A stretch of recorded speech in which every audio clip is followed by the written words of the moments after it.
LAZ, man, Gen Pop TV. You heard? I drop a lot more content than your average YouTuber. You know, so I know it's hard to keep up sometime. But make sure you on that new and recent episodes playlist. And make sure you subscribe to the channel and hit that bell so you don't miss about 30 episodes a month. You heard? I'm different out here. Hey yo, shout out to Ohio Mike. You heard? Considered one of the most dangerous prisoners in the United States of America. Locked down as of now for 45 and a half years.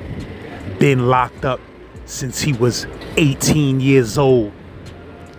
The first prisoner in Ohio state history to be kicked out of state prison and sent to federal prison because of misconduct.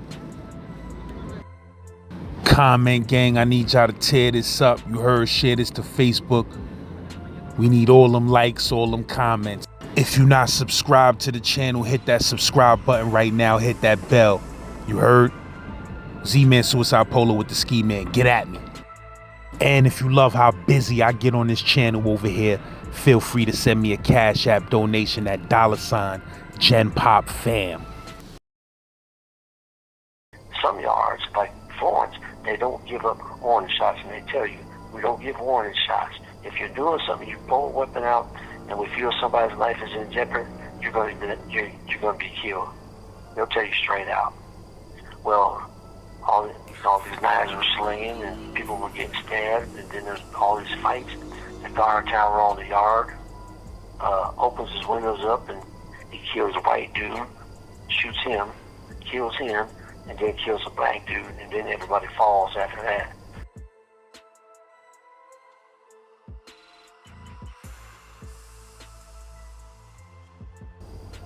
Back in the 70s is way different than how they do time these days. You know, the prisons like Lucasville, where I went and did my maximum security time. You know, it was a really, really violent prison. And back in those days, there was no metal detectors in the hallways. There was no cameras in the hallways or in the blocks or nothing. You know, they didn't have stuff like that back then. And everything was built around, everything was built around reputation. So as a young kid, when I come in, and plus, you got to remember, I already did a bunch of grew up in juvenile joints, and then graduated to reformatory time, which is in between adult and juvenile. I did that time, and then I came to prison. So I knew what prison was about. You know, I wasn't like no new boy into it. But anyway, I went into Lucasville and being, especially, like being a young kid, you're always going to be tested. I mean, everybody is. Even today, it's just not as stringent as it used to be back in those days. And everything, like I said, was based on reputation. How vicious you were in prison, that was your reputation, and people respected that. They respected strength, they didn't respect weakness. And weakness was always taken advantage of and exploited. And so I think I was in prison for about, I want to say 2 months, 3 months, and got into an argument in the chow hall with a dude, and he thought that, just because I was a young kid, that he could try me, that he could, get out on me, And anyway, we got into an argument and stuff, and he was like, bring your ass back over here, into the blind spot where we can fight. And, everybody carried a knife back then. Like I said, there was no metal detectors in the hallways or nothing. So everybody carried one. It was like a toothbrush. Everybody had one. And he thought he was going to fight, but as soon as he stuck around the corner and turned around, I hit him in the stomach with this knife I had. And as soon as I hit him in the stomach, that took all the fight up out of him. So I hit him a couple more times for good measure, and he fell down and just put his hands up trying to block anything else I was going to hit him with. And I just walked away from him after that. And they took him to the hospital, locked me up. And so I think really, though I can't never prove it, I think he told on me because nobody saw it. And we was behind the corner, out of the way of any police or anything. So I think he actually went to the hospital and told on me. But that was the first, of many, many incidents. Like I said, I had a bunch of stabs. Well, not a bunch of stabs, like 5 of them over the years, and in a couple of murder cases in the joint, where I felt that didn't have no choice but to take their life. And so, I didn't shirk from it. I did. But that's how prison was back then. You had to stand up for yourself. If you were standing up for yourself, nobody else was going to stand up for you. And then when you got that reputation of putting some steel on somebody, then everybody respected you, and that's what made you make it in prison back in those days. Is that, for example, like dudes were talking about, hey, this guy, yeah, but I tell you one thing, that motherfucker, he would be quick to put some steel in your ass if you fucked up. And so anyway, that's how everything was back then. It's not so much, the violence still happens in prison, but it's not like it used to be in the old days, because in the 70s, we used to be able to train, like in Lucasville, literally, we used to be able to train with cut-out weapons, like especially like the knives. We used to train with them in the cells. You and your cellie would take pieces of wood or cardboard or something, make a knife, and like a 9-10 inch knife, and then you take turns going at each other and blocking them and stuff like that. Like there's 3 ways that you can use a knife. So when you see a person, you look at them and you see how they're holding the weapon in their hand. You know that there's only specific ways that guy can attack you with that knife. And then by training so much, just how long it takes for him to come at you, the fastest that he can come, and how to block it and how to counterattack it. So when he comes at you like that, if you block it, you know how to hit him, and with your own weapon. So everybody used to train like that, and out on the yard, they didn't even care back in those days. There was guys out there training in martial arts on the yard, had nunchucks, and there was a boxing ring out on the yard too. 20 all year round, it was out there, and the administration let you go in there and fight. Anybody could fight at any time, and it was all legal. But then, guys just messed it up because rather than using the big red gloves and stuff, like the boxing gloves, what dudes would do is they would put smaller gloves on, and then they would. You ever see the heavy bag cut-out gloves where they got the piece of steel, where you can wrap your fist around a piece of steel? Well, we used to wear those and put the gloves on, which, then that was just like, as soon as you were hitting dudes, you were breaking jaws or whatever, knocking dudes out completely, and then finally, so many dudes started going to the hospital that the administration said, all right, yeah, well, we're not doing that no more. So they wouldn't let nobody go in there unless they had I forget what the ounce was, the big red gloves, I think they're like 20 ounce or whatever it is. Was they having like boxing tournaments up in there that the cops knew about? Yeah. Oh yeah. They had boxing tournaments, but those were just ones that you just want to go in and settle something with somebody, because if you got in the ring, no matter how bent up the dude was, it was all legal. If you went to the hospital stuff and they said, well, yeah, they were out in the boxing ring boxing, then it was legal. They didn't do nothing about it. And but because dudes were using the gloves with the piece of steel that you could wrap your hand around, like the heavy bag gloves. They stopped doing that because so many dudes were going to the hospital with broken jaws and having to get their jaw wires shut and everything else. But yeah, they had boxing tournaments, like especially on the 4th of July. They had a big,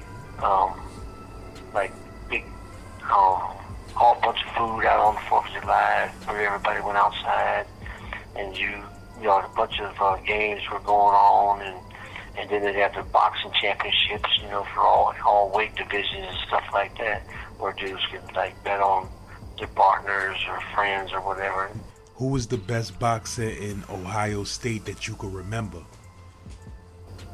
Oh man, there were actually a few of them, and I can't remember a couple of their names. I can see them in my head, but I can't remember their names. But they actually went pro when they got on the streets. I remember one of them because I used to talk to him pretty a lot when I'd be over hitting a heavy bag or something. But his name was Donnie Long, and I know he went professional, but then I didn't really hear anything after he got in a couple fights or something, so I don't know. Apparently he must not did too well out there, that, or I'd have heard more of him.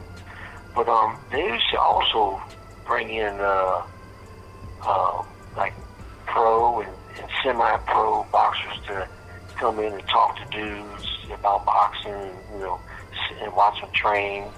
And same thing with weightlifting. We had big weightlifting competitions and stuff, and they used to bring in how big at Louisville they used to bring in Black's Gym all the time, and they used to teach guys how to properly lift weights and how to get stronger and stuff like that. So all that was pretty good.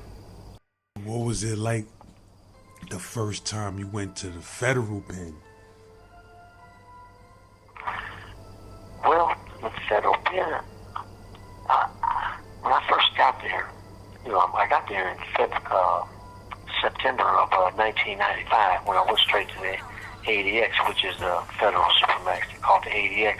ADX stands for Administrative Maximum. And the feds really didn't start getting messed up until about the last 10 years I was in there.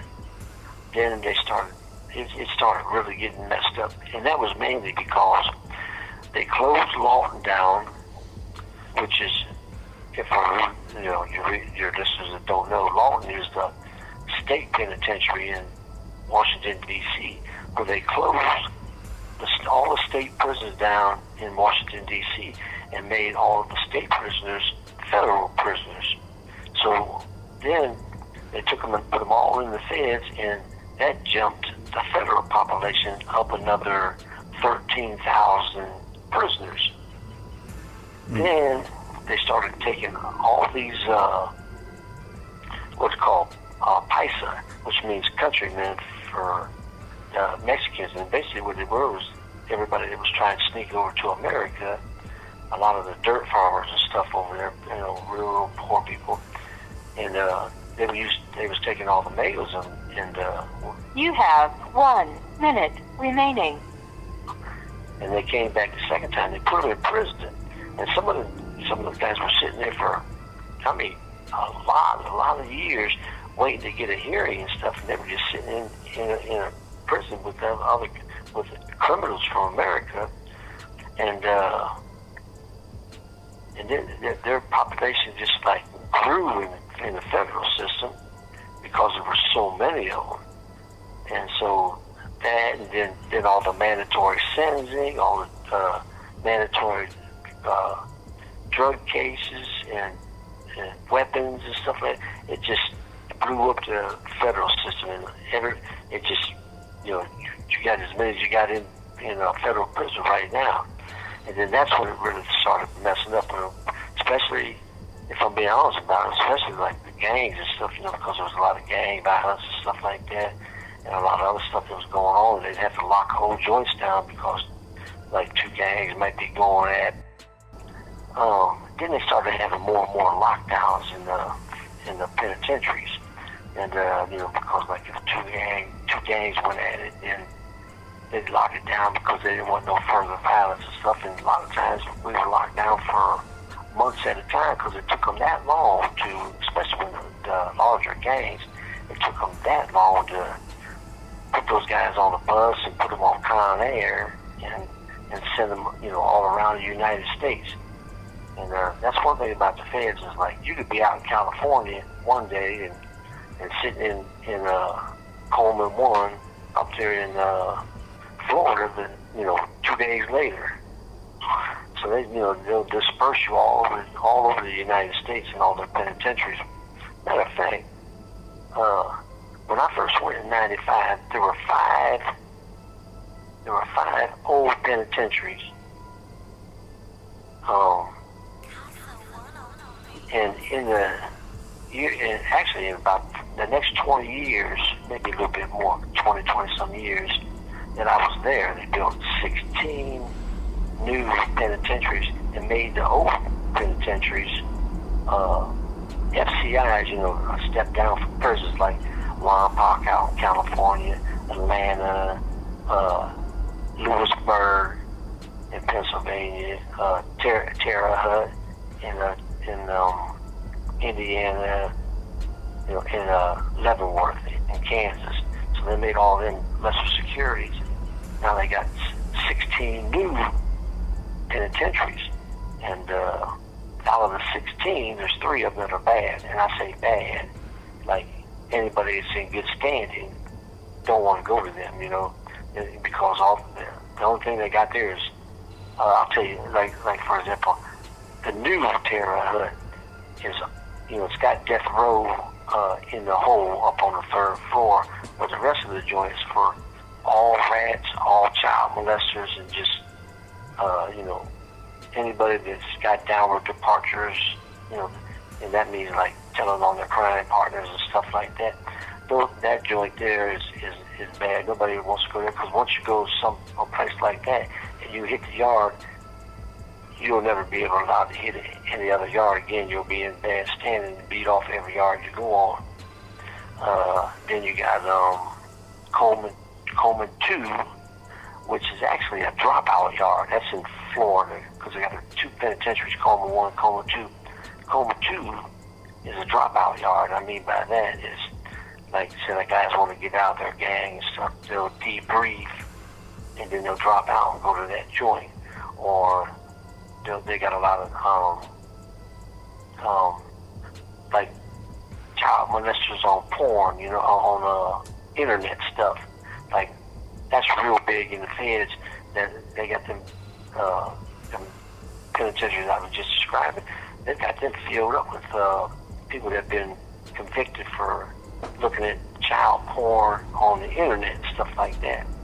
And then you got Tucson. You got the penitentiary Tucson, and that's for like the rats and stuff and the hideouts, and they got pretty much all the I guess you call them transgenders and stuff like that, like dudes that got titties and all that stuff like that. They got them there because they can't make it on in the regular penitentiaries. And then the other 13 are everybody can go to anybody can go to the other 13 as long as they're in good standing. They can hit the yard, but everybody gets their paperwork checked when they go to the yard to make sure that they haven't told on nobody or have a messed up case like everybody takes it serious for the child molesting, child killing, killing real old people,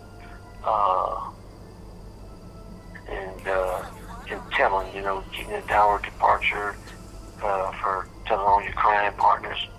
And the thing about the feds is, and I'm sure it's in a lot of other states too, because one thing about being in the feds is you get to talk to everybody from every state in the United States. And in 26 years I've been there, I've heard the story over and over. And it's that nowadays, and so people need to be, our guys that are doing anything out there need to be real careful of these. But nowadays, a guy will be your partner out there on the streets. And if you're doing anything criminal, these guys are taking, they're like videoing it and taking pictures and stuff like that. And they save that stuff until they know that they're going to get caught sooner or later. And when they do, they offer up all this information and video and voice, dudes talking and recording all that stuff. And they offer that up to the prosecutors and stuff to make themselves a deal. So basically what they're doing is just loading up all this information, this criminal information, for that when they do get busted, then they can stay out of prison or get lesser time and sell everybody else out. That's pretty big right there, because I've heard it's probably hundreds and hundreds of times for real. Everybody out there's got a phone now and they can record everything, so, it's crazy. Real careful of that. Hell yeah. But yo, let me ask you though, was it any times where the white car got into riots while you was there? Well, I can think of one, let's see. Yeah, no, riots, not so much the actual riots in the feds, but yeah, I can, one since, what crosses my mind right now, this was the early 2000s, I think. It might have been middle 2000, maybe 2006. I don't remember the year, but I'll give you an example.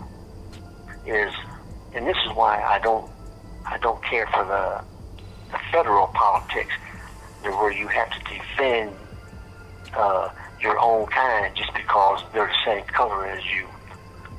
Like here, here in Ohio, like if somebody was to come up to me and say, "Hey, this white guy right here, he owes me this," I said, "Man, I don't give a damn. I don't know that dude. I don't give a. That's your business. You need to take it up with him. I don't care what you guys do to each other." But in the feds, it don't work like that, because if a white dude is attacked on a yard and you're around and you see this going down, you are obligated to help that dude. And if you don't, then you're going to get beat off the yards. And if you try to go into any yards after that, you get beat off.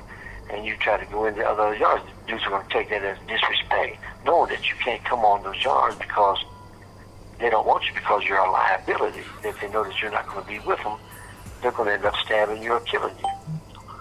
Well, anyway, at Florence in Colorado, the USP, it's down the hill from the Supermax. The Supermax is up on, it's built in a mesa at the top. And but anyway, in April, as a matter of fact, it was April the 20th, which was Hitler's birthday. And so the guys that are in white cliques, they usually celebrate Hitler's birthday and get drunk and whatnot. But anyway, so when this one particular block, the skinheads got drunk and loud, boisterous. Mainly it was one guy doing all of it, which was a dude named Slayer out of California. And he got drunk and everything and real boisterous and stuff. He was like, "Fuck niggers, fuck just death to all," and everybody but the white dudes. And so everybody else was getting mad about this and F you too, and then everything went back. Well, then they just happened to call outside wreck. So them guys took off and went outside wreck before it could blow up in the yard, in the block. Well, they go outside, and then a bunch of dudes follow them outside, and they're out there espousing that same thing, F this, and so everybody gathers around. All these racists are gathered around. Like, "What you saying? This and that," and then a bunch of words would pass by, and this knives come out, and dudes start stabbing each other, and then everybody sees it, so everybody jumps into the fray. Well, not everybody, most of them, most everybody jumps into the fray, and dudes are getting stabbed up, and dudes are fighting and everything. And the guard tower, and one thing about the feds, there's only a couple yards that they give warning shots. They'll fire one shot. If you don't lay down, you're fair game. Some yards, like Florence, they don't give up warning shots, and they tell you, we don't give warning shots. If you're doing something, you pull a weapon out, and we feel somebody's life is in jeopardy, you're going to be killed. They'll tell you straight out. Well, all these knives were slinging, and people were getting stabbed, and then there's all these fights. The guard tower on the yard opens his windows up, and he kills a white dude, shoots him, kills him, and then kills a black dude, and then everybody falls after that. But that's how things get out of hand. Just one idiot can change the whole dynamics of a yard. He can make it good, or he can make it bad. In that case, he just started a little semi-riot because of what they were espousing out of their mouth, and the hatred, and which brought everybody else into it. And two people lost their life over it, and a bunch of other guys were stabbed up. The dude who started screaming all of that, he was already having problems with black dudes on the compound? Or that shit was just completely out of left field? Well, it's not, he's not having no problems, no. It's just, that's what they do. And I'm not saying all of them, but majority of guys that are tipped up and stuff, especially the dudes that got a lot of racist stuff in their heart. On Hitler's birthday, they generally all celebrate, get drunk and everything, and the High Hitler, the everything like that. And then, but you just had this one idiot that took it farther than what it should have went. He should, instead of just keeping his personal stuff to himself and just, whether getting drunk and everything, doing it in the cell with his buddies and stuff, he brought it out on the range and said how he felt out there in front of everybody, which, when you're telling dudes, F you, and, blah, blah, blah, people have a right to defend themselves, and that's just how prison is, even in the free world. And then everything's tense, and then dudes like, we didn't want to fight, because of what's being said. I mean, dudes just blatantly disrespecting everybody. And then, it went out onto the yard, and it blew up out there.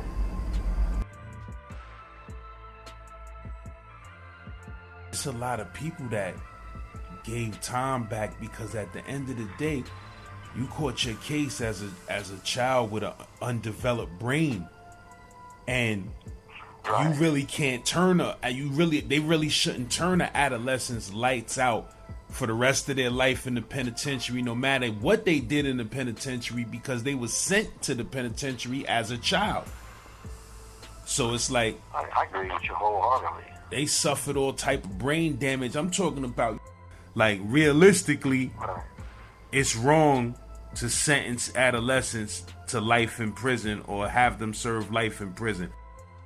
Strictly prohibited and a violation of DRC policy. Thank you for using GTL. Thank you for using GTL. Yeah, I agree with you wholeheartedly on what you were just saying about being a juvenile and stuff like that. Listen, when I came back to Ohio this time, after 26 years of being in the feds, like I told you before, I was on the yard in general population in the feds for the last 13 years, and I've been cool for 19 years. I ain't been in no trouble. But when I come back to Ohio, they bring me straight here to the Ohio Supermax here in Youngstown, Ohio, and I appealed it, and I asked the Bureau of Classifications in Columbus, like, why would you send me here when I've been on the yard? I haven't been in no trouble or nothing like that. And they, in writing, they said, you're there because of all the assaults on staff and other prisoners. And I said, well, I haven't been in anything. What you're talking about happened 35 years ago. And they said, well, it still all counts.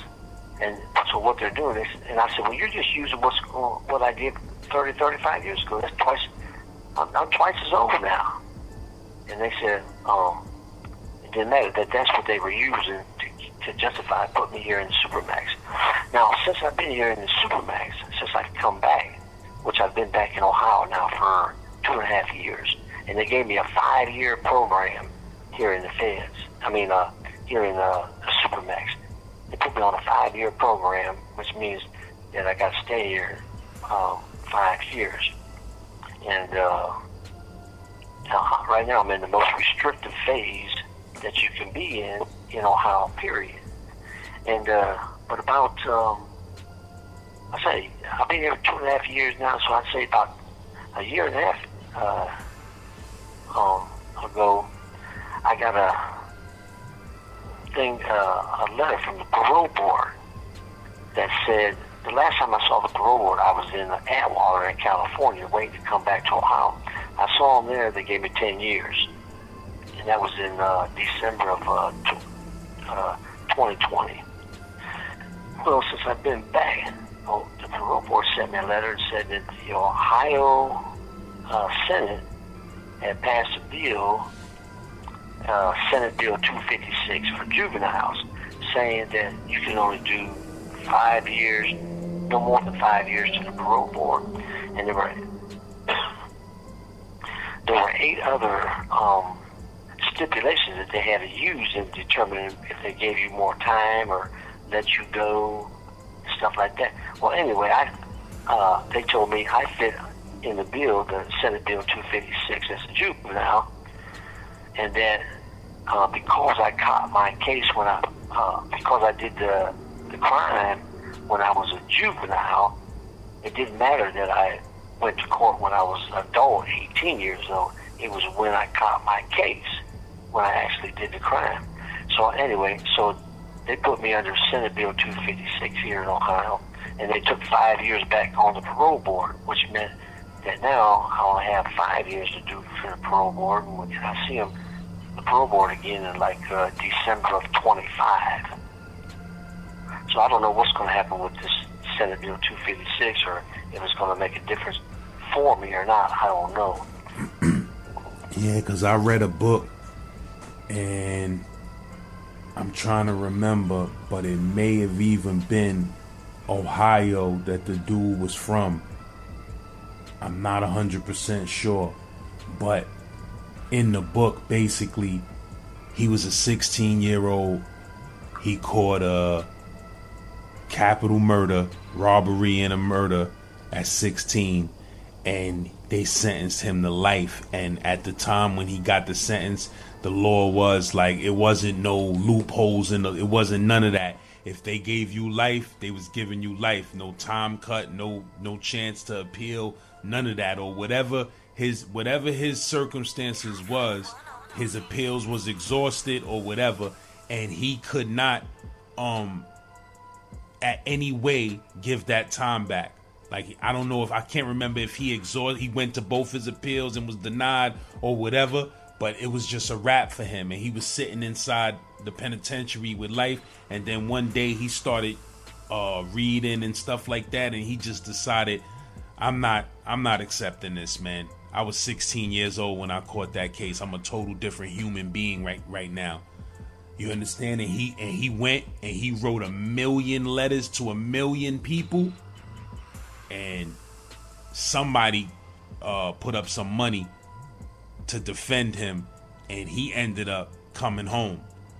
And given that he had straight life, not no 20 to life, he had straight life, and he ended up coming home, and now he's a writer now. He put the book out about his life. It's successful, and he's just doing big things out here. But when I read that book, it was crazy because he was finished.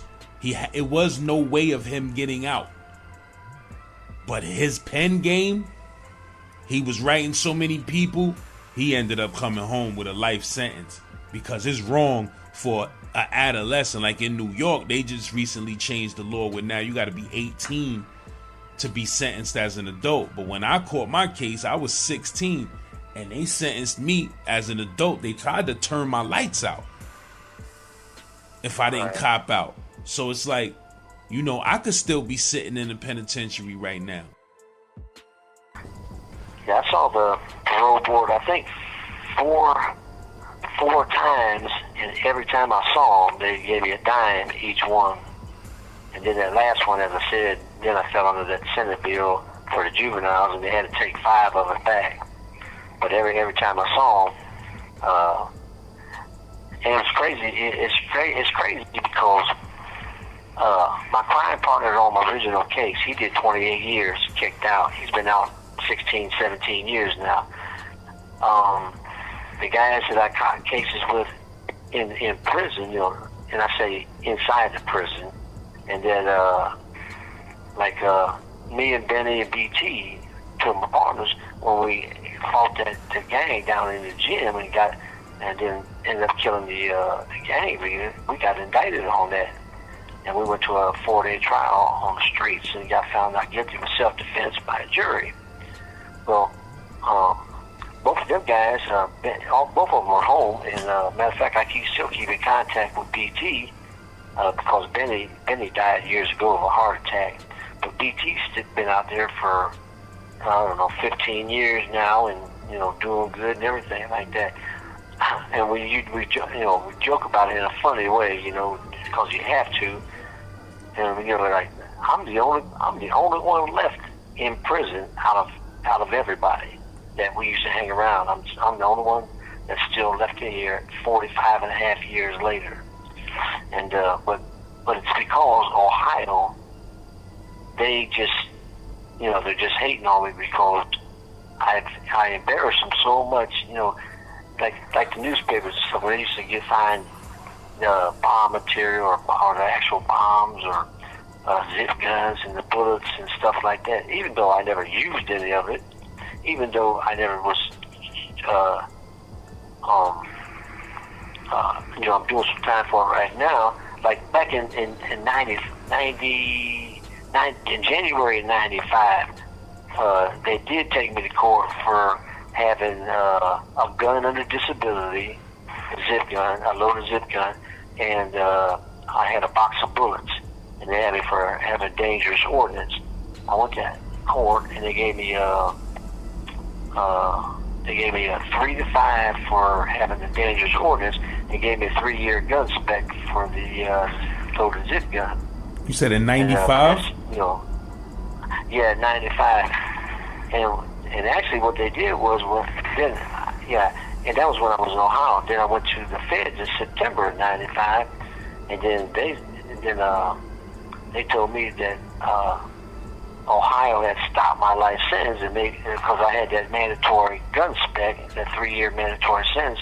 So I did the 3 years, and then I did the 3 years, and then in 98 they started my life sentence back up. But you know, the 3 to 5 for the dangerous ordinance, you know, that my life sentence ate that up. That's been gone fucking, you know, 30 years ago. You said, did you ever bump into another convict like you in the feds that the state got rid of and put inside the feds? Yeah, I met a couple dudes over my time in the feds that their states didn't want them no more, and they sent them to the feds from like Oregon, Connecticut, you know, places like that. Those are two that I can think of right now. But then, you know, before I came back, like years before I came back, they started sending a lot of guys that were just being housed in the federal, like me. They started sending them guys back to their states, saying that, you know, that that the feds were crowded and they needed space for federal prisoners, and started sending them back. But see, I was the first Ohio prisoner sent to the feds disciplinary, and they traded for the feds to take me. They took 3 federal prisoners, so they exchanged 1 for 3 within my case. And so a lot of states now, they do that with the feds now. They'll trade prisoners and they'll, state prisoners to states, or state prisoners to feds, and then the feds will give them prisoners. And that seems like that's pretty popular right now with the feds in other states. That's crazy for them dudes to just send somebody to a state they not even from, make them go do time in their penitentiary. Yeah. Especially, when if you're doing state time and your people come down to see you and stuff. Next thing you know, you're going to the feds and you're living out in a prison out in California, or you might be thousands of miles away from home. And the terrible thing about the feds is, there's so many lockdowns now. Like I remember one time when I was at USP Florence in Colorado. My brother was coming. Well, two of my brothers was coming to see me, and they were taking a plane ride. They were going to ride up, fly up, see me, and then fly back on Sunday night. So they fly down to Colorado.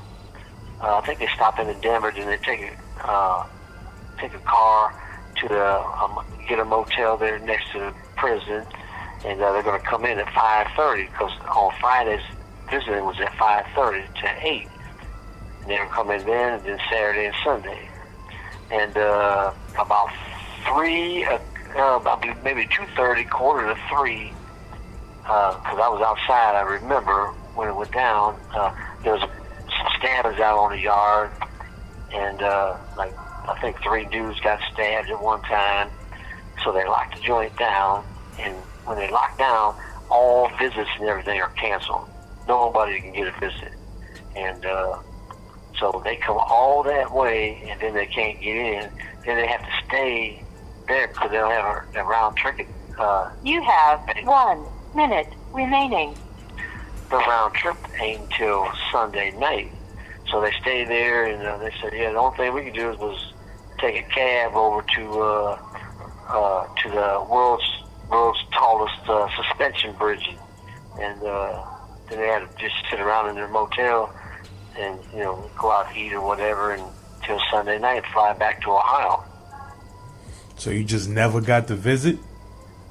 No, nobody got any of their visits. Anybody that was scheduled a visit like that, they cancel anything. Nothing goes on when they do a lockdown. Everything is canceled. No visits, nothing. You don't come out and sell for nothing. That shit sucks. Yeah, especially when people are spending thousands of dollars to come and see you, and then if they get there at a bad time and there's a lockdown, that's it. They have to just suck that up. It shouldn't be like that. But it is in the feds. Thank you for using GTL.